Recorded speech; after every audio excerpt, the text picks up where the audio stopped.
Bonjour tout le monde.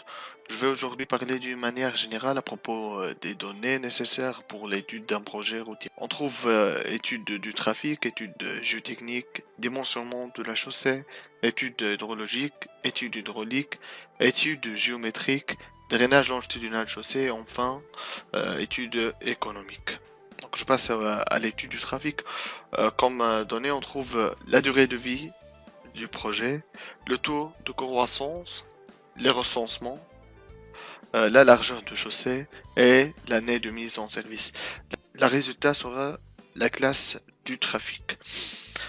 L'étude géotechnique, les données sont les résultats des essais de laboratoire effectués sur le sol support.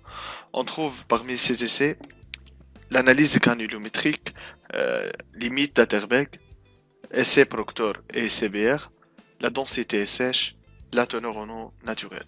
Et bien sûr, le résultat sera la classification du sol. Une classe du sol. Dimensionnement de la chaussée. Les données nécessaires sont bien sûr les deux résultats des chapitres précédents. On trouve la classe du sol support et la classe du trafic et l'état du chaussée existant dans le cas où on a un projet de réhabilitation à travers les coupes de chaussée. Le résultat sera la structure de la chaussée. On trouve la couche de roulement, la couche de base et la couche de fondation. Pour chaque couche, on définit l'épaisseur et la nature de matériaux à utiliser. Étude hydrologique. Donc, l'étude hydrologique se fait avec deux manières. Premièrement, on trouve une méthode qui est définie par la carte d'état-major et l'utilisation du logiciel AutoCAD, ou bien on trouve une modélisation avec Global Mapper, donc à travers le Google Earth et le Global Mapper. Les résultats sont les caractéristiques géométriques des bassins versants sous forme de superficie, des pentes et longueur d'écoulement. Et par suite, à travers ces trois paramètres, on arrive à calculer le débit d'eau pour chaque bassin versant. Étude hydraulique. Bien sûr que l'étude hydraulique est basée sur le chapitre précédent, qui est l'étude hydrologique. Donc on trouve les résultats de l'étude hydrologique sont les données de l'étude hydraulique. Les résultats sont les dimensionnements des ouvrages hydrauliques, quels que soient des buses, des dallots. Passons à l'étude géométrique. On a besoin du fond topographique, le fichier XYZ ou bien le fichier DXF.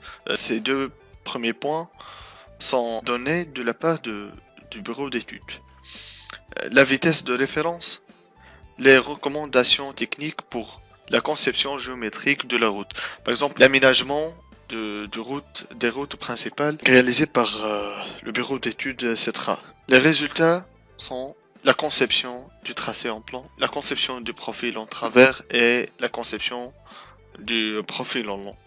Passons au drainage longitudinal de chaussée. Les données sont la représentation graphique du profil en long, de façon qu'on connaît le sens d'écoulement et la pente. Et aussi le tracé en plan de la route.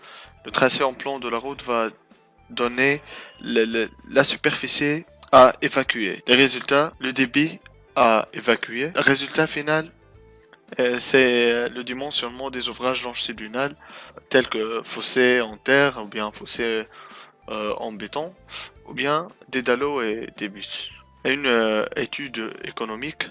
Les données nécessaires sont les quantités de tous les éléments constitutifs du projet, tels que l'installation de chantier, dégagement des emprises, terrassements généraux, chaussées et accotements, et drainage transversal et longitudinal, et la signalisation et équipement.